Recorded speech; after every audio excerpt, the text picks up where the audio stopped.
विद्यार्थियों का इस चैनल पर हार्दिक स्वागत है। इस टॉपिक में यूपी बोर्ड क्लास 10th सामाजिक विज्ञान का वह पेपर है जो आपका 2025 के बोर्ड एग्जाम में सेम टू सेम यही आएगा। और यह जो आपका पेपर है वह 11 मार्च का ही पेपर है, तो इसमें जितने भी प्रश्न है बहुत ही अच्छे से तैयार कर लें क्योंकि इससे बाहर एक भी प्रश्न नहीं आएगा। तो आइए बिना रुके हम इसे शुरू करते हैं। जो बच्चे इस चैनल पर नए हो चैनल को सब्सक्राइब कर लें। समय हम लोग जानते हैं 3 घंटा 15 मिनट का होता है। पूर्णांक हमारा 70 नंबर का। सभी प्रश्न करने अनिवार्य होते हैं।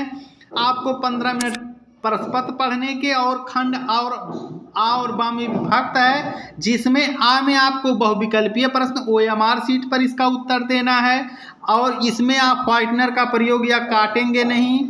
और खंड बा में आपका 50 अंक का होगा जो वर्णात्मक आपको लिखने के लिए होगा और इसी में ही मानचित्र के भी प्रश्न आएंगे। तो आइए हम खंड आ बहुविकल्पीय प्रश्नों को देखते हैं। तो इसमें जितने भी प्रश्न है, कौन सा प्रश्न कितने नंबर का उसके सामने दिया हुआ है।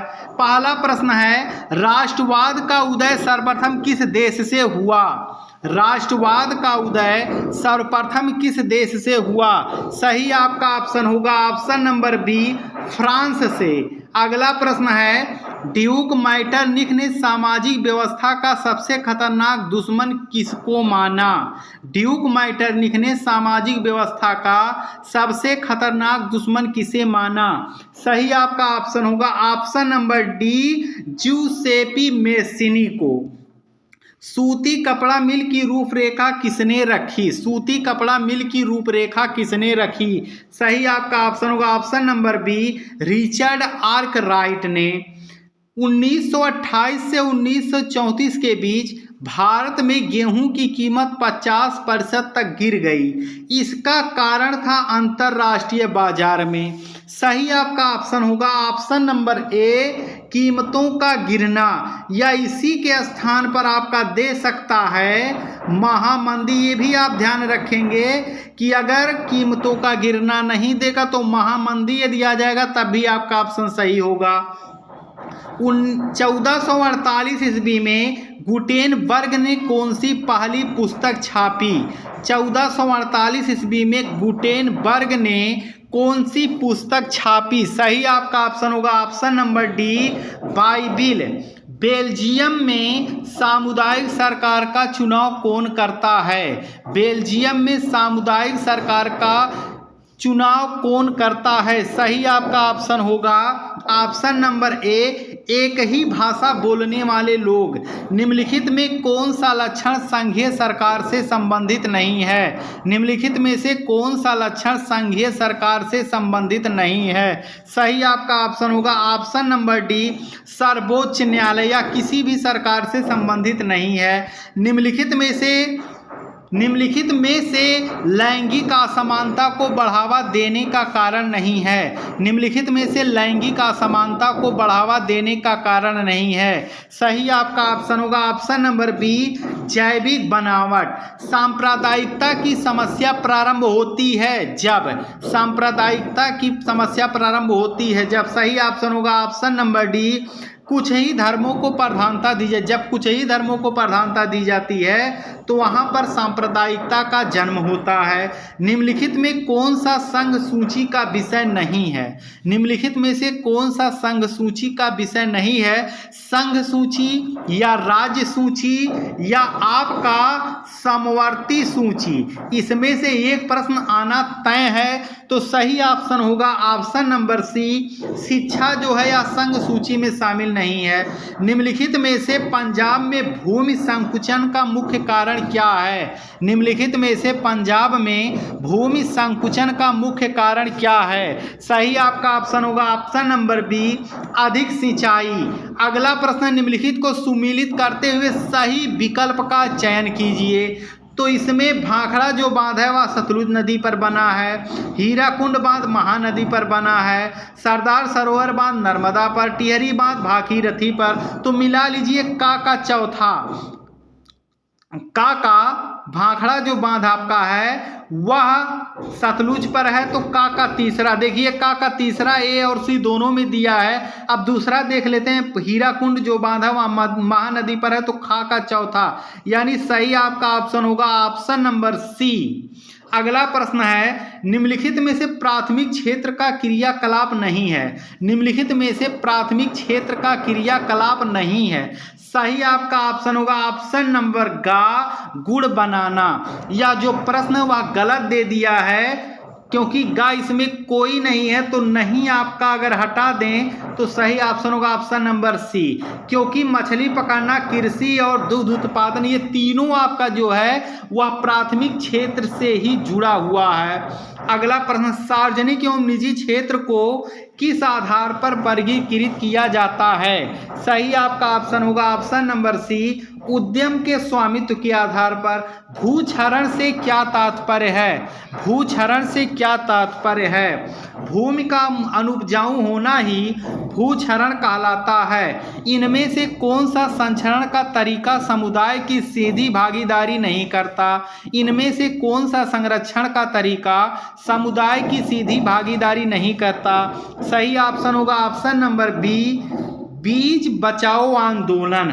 निम्नलिखित में से कौन सा व्यापार अवरोधकों का लक्षण नहीं है। निम्नलिखित में से कौन सा व्यापार अवरोधकों का लक्षण नहीं है। सही ऑप्शन होगा ऑप्शन नंबर सी, विश्व व्यापार संगठन व्यापार अवरोधकों को बढ़ावा देता है। भूमिहीन ग्रामीण मजदूरों के लिए सबसे अधिक उपयुक्त विकास का लक्ष्य कौन सा है। सही आपका ऑप्शन होगा ऑप्शन नंबर सी, जब इन्हें अधिक मजदूरी मिले। निम्नलिखित में से कौन परंपरागत ऊर्जा का स्रोत नहीं है।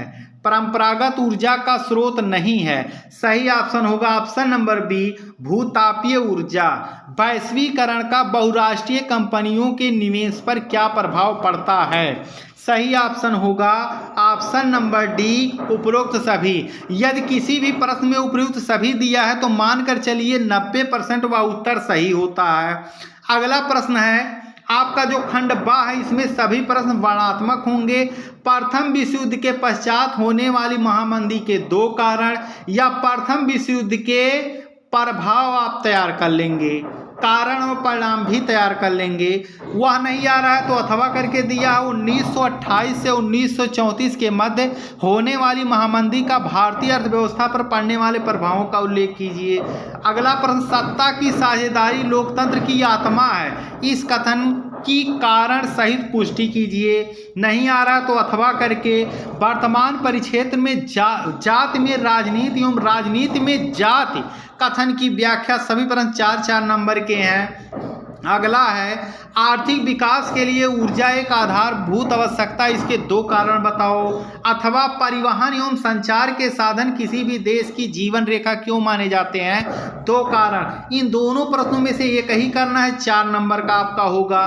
बहुराष्ट्रीय कंपनियां अपने उत्पाद की उत्पादन लागत कम बनाए रखने के लिए किस प्रकार का प्रबंध करती हैं, 2 कारण। अथवा अच्छे बाजार के किन्हीं 2 लक्षणों का उल्लेख कीजिए। उसके बाद जो प्रश्न है आपका वर्णनात्मक, 150 शब्दों में उत्तर देना है। महात्मा गांधी ने असहयोग आंदोलन क्यों चलाया, किन्हीं 2 कारण, और इसे क्यों स्थगित कर दिया गया। ये बहुत ही इंपॉर्टेंट प्रश्न है। अथवा सत्याग्रह का क्या अर्थ है, महात्मा गांधी द्वारा चलाए जाने वाले किन्हीं 2 सत्याग्रह आंदोलनों का उल्लेख कीजिए।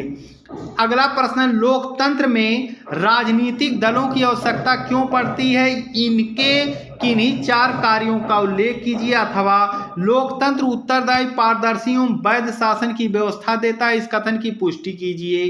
अगला प्रश्न है 7वां, मृदा अपरदन का क्या अर्थ है। मृदा अपरदन का भूमि पर पड़ने वाले 2 प्रभावों का उल्लेख कीजिए।